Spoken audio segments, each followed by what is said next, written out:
Halo semuanya, selamat malam. Hari ini saya akan membawakan sebuah khotbah dengan judul God's Plan and Perfect Image, atau kalau dalam bahasa Indonesianya adalah Rencana Allah dan Citra yang Sempurna. Sebelumnya saya akan membawakan satu aktivitas awal. Di sini saya punya 2 daun. Yang satu daunnya masih segar dan daunnya ini yang satunya udah busuk. Yang satu ini baru saya petik tadi dan yang ini sudah lama jatuh di halaman sekolah. Bisa lihat daun yang masih segar ini dia tadinya terhubung dengan tanah. Ini menggambarkan kita sebagai umat-umat pilihan Tuhan, di mana kita yang terhubung dengan Allah itu akan tetap segar atau tetap sempurna, dan sedangkan yang sudah tidak terhubung dengan tanah atau sudah tidak terhubung dengan Allah akan membusuk dan tidak menjadi sempurna lagi. Daun ini, daun yang masih segar, juga sebentar lagi mungkin akan membusuk karena dia sudah tidak terhubung lagi dengan tanah, atau sama seperti kita, kalau kita juga tidak terhubung dengan Allah, kita juga tidak menjadi sempurna lagi. Sekarang kita masuk ke materinya. Sebenarnya apa sih kesempurnaan itu? Mungkin banyak dari kita yang mungkin terpengaruh dengan pandangan dunia sejak kecil atau entah bagaimana, kita menganggap sempurna itu adalah kondisi atau saat di mana kita hidup tanpa masalah, berlimpah harta, punya segalanya, dan mungkin tidak sedang sakit, dan sebagainya. Tapi tentu itu bukan ukuran kesempurnaan dari Allah, dan juga itu bukan ukuran kesempurnaan bagi kita sebagai anak-anak Allah. Kesempurnaan itu menurut KBBI berasal dari kata sempurna, yang artinya adalah utuh dan lengkap segalanya, tidak bercacat dan tidak bercela. Setelah kita tahu apa itu arti kesempurnaan, siapa sih yang memiliki kesempurnaan itu? Jelas sebenarnya kita udah tahu dalam diri kita, dan juga aku sendiri juga meyakini kalau kesempurnaan itu saat ini hanya dimiliki oleh Allah. Semoga teman-teman di rumah juga boleh meyakini kalau kesempurnaan itu hanya milik Allah ya. Mungkin juga saat ini banyak ayah di luar sana yang lalai dan mungkin kejam. But we know that our Father is different. Allah kita adalah Bapa yang berbeda. Dalam 1 Yohanes 4 ayatnya yang ke-8 dikatakan, barang siapa tidak mengasihi, ia tidak mengenal Allah, sebab Allah adalah kasih. Dia benar-benar mengasihi. Dia juga bisa memberikan penghiburan bagi orang-orang yang berdosa seperti kita, bagi orang-orang yang putus asa juga. Juga Allah bisa menyembuhkan segala sesuatu, sakit penyakit, dan lain-lain. Juga dalam semua perbuatannya, Allah menunjukkan bahwa Allah adalah kasih. Dalam Yohanes 3 ayat yang ke-16, karena begitu besar kasih Allah akan dunia ini, sehingga ia telah mengaruniakan anaknya yang tunggal, supaya setiap orang yang percaya kepadanya tidak binasa, melainkan beroleh hidup yang kekal. Allah memberikan putranya, ini juga gak kalah penting ya. Dan Yesus ini, putranya Allah, dia itu bukan cuma mati untuk memberikan kita hidup yang lebih baik atau lebih bahagia sekarang ini, tapi juga memberikan kita hidup yang kekal. Kita juga bisa melihat hasil pekerjaan tangannya yang indah, yang sempurna. Kalau kita melihat dia, menurut kita apalagi yang kurang? Jelas nggak ada. Kurang sempurna apalagi? Jelas nggak ada.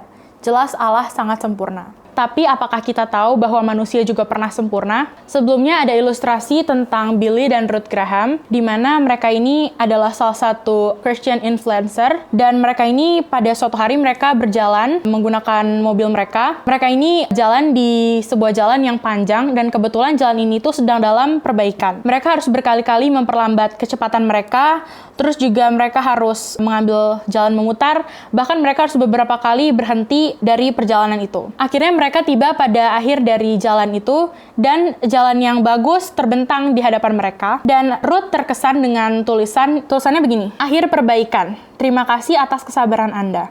Ia berkomentar bahwa kata-kata itu tepat untuk dicantumkan di makamnya suatu hari nanti. Sadar atau tidak, sebenarnya kita juga sedang ada dalam jalan yang rusak dan dalam perbaikan tersebut. Mengapa demikian? Mari kita buka Kejadian 1 ayatnya yang ke-27. Maka Allah menciptakan manusia itu menurut gambarnya, menurut gambar Allah diciptakannya dia, laki-laki dan perempuan diciptakannya mereka. Juga di dalam Kejadian 1 ayat yang ke-31, maka Allah melihat segala yang dijadikannya itu sungguh amat baik, jadilah petang dan jadilah pagi, itulah hari ke-6. Nah, sungguh amat baik. Tadi dikatakan Allah itu menciptakan manusia itu sungguh amat baik. Nah, kata sungguh amat baik itulah yang menggambarkan kesempurnaan manusia. Namun kita tahu oleh karena dosa ciptaan yang sempurna itu menjadi rusak.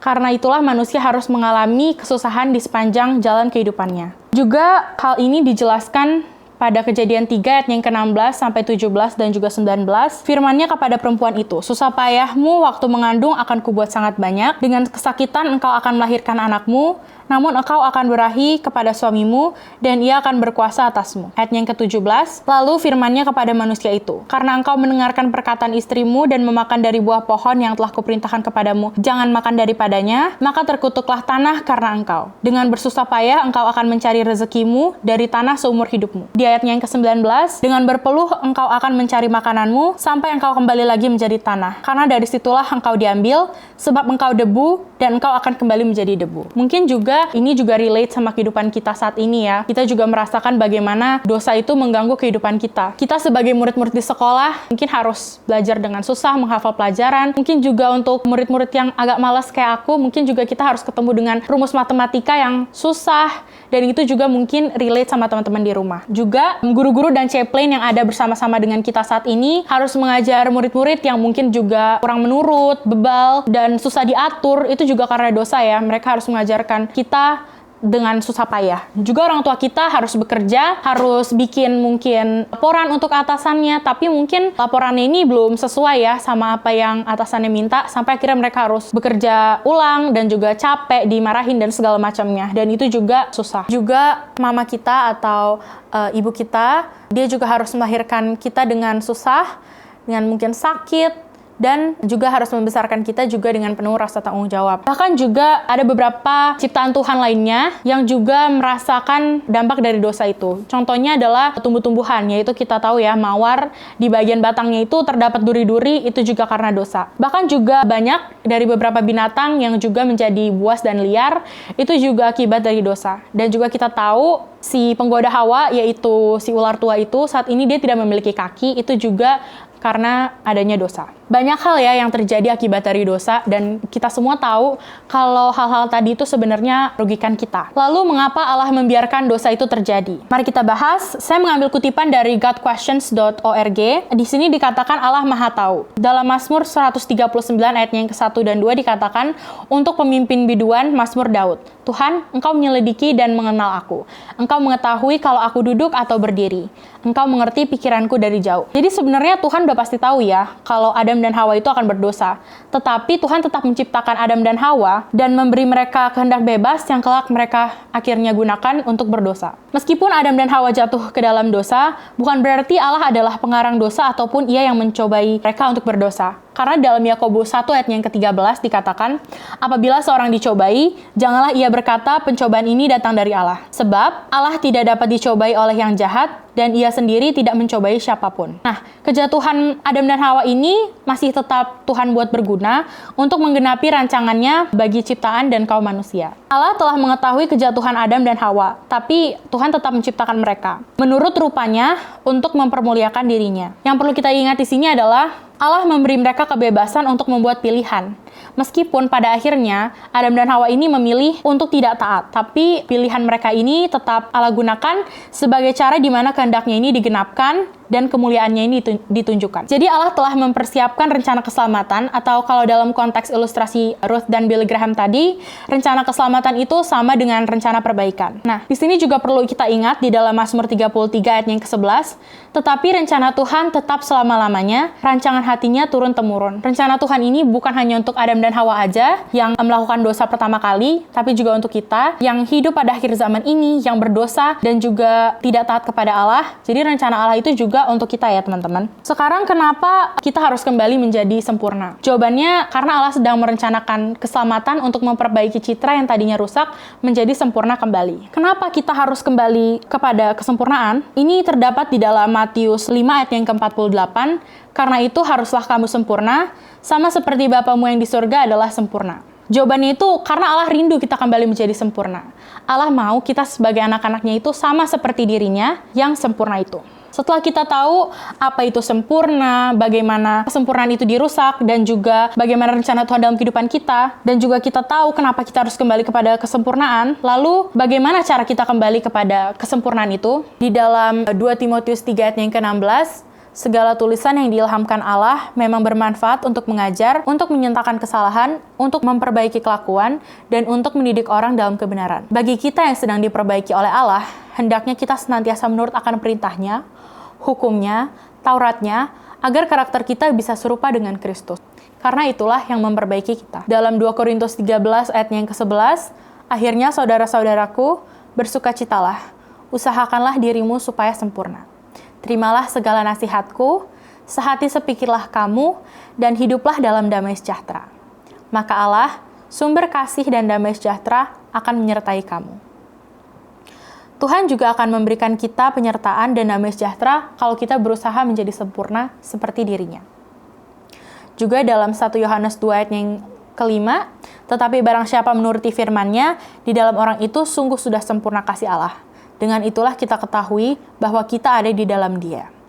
Kita bisa lihat kalau akibat dari dosa ini sangat merugikan kita. Sedangkan kalau kita mau berusaha menjadi sempurna, kita mendapatkan keuntungan yang sangat besar dari Allah. Sebenarnya cara-caranya yang tadi udah saya sebutkan cukup simpel ya, tapi beberapa dari kita mungkin menganggap atau merasa hal ini tuh masih sulit dilakukan, karena kita belum bisa meninggalkan dosa-dosa kesalahan kita. Mungkin kita masih suka berbohong, kita juga mungkin masih sering mempunyai ilah lain, seperti mungkin tidak kita sadari, kita terlalu banyak menggunakan waktu kita untuk gadget daripada waktu kita untuk Tuhan. Itu sama saja kita menjadikan gadget itu sebagai ilah kita. Juga mungkin kita sering berbohong kepada teman-teman kita, masih iri, pengen punya barang yang teman kita punya, atau kita juga masih belum hormat sama orang tua kita, dan lain-lain. Kita masih sayang sama dosa-dosa kita yang itu, kita belum bisa kembali menjadi sempurna. Kalau kita mau kembali menjadi sempurna, harusnya kita benar-benar ikutin cara-cara yang tadi ya. Nah, sekarang kita baiknya tanya sama diri kita masing-masing. Apakah saya mau kembali menjadi sempurna? Apakah kamu mau menjadi sempurna? Apakah kita semua mau menjadi sempurna? Itu bisa kita tanya pada diri kita masing-masing dan kita jawab dalam diri kita masing-masing. Tapi saya berharap jawaban dalam diri kita masing-masing sama, yaitu kita mau kembali menjadi sempurna seperti Bapa kita. Kalau kita memang benar-benar mau, hendaknya kita menurut akan hukum-hukumnya supaya kita tetap berada di dalam rencananya dan segera mendapatkan kesempurnaan itu kembali. Sebelum saya mengakhiri firman Tuhan saya pada malam hari ini, saya akan menyanyikan sebuah lagu dengan judul Aku Masuk Dalam Taman, lagu Sion edisi lengkap nomor 411. Aku masuk dalam taman, selagi embun di atas bunga, terdengarlah olehku seruan yang menyatakan Yesus. Sambil jalan Yesus menyatakan, aku inilah miliknya, dan kesukaan kami di taman tak terkira besarnya.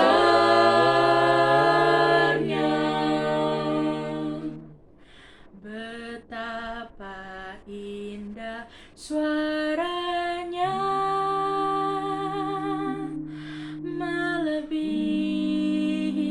nada yang merdu, alunan lagu yang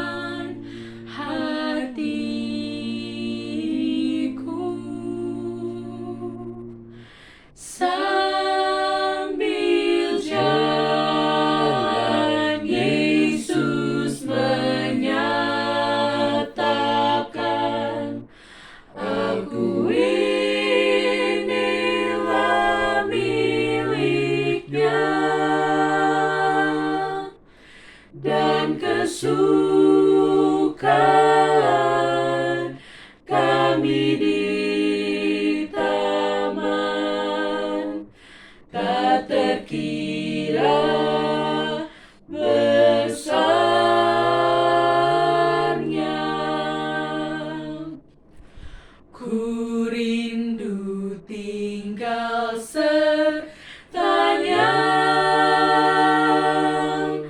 dalam taman yang indah itu. Di sana ku dengar suaranya bersabda kepadaku,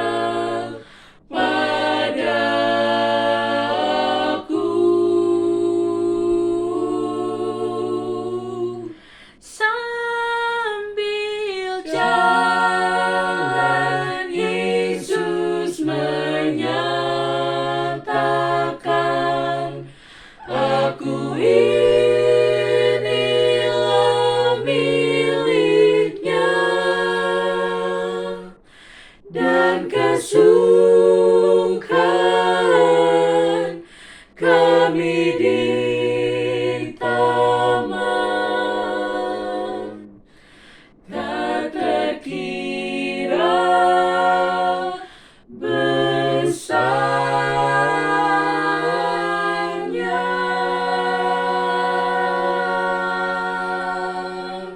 Jadilah sempurna, sama seperti Bapa kita adalah sempurna. Saya bawa firman ini dalam nama Tuhan Yesus, kiranya Tuhan memberkati kita semua.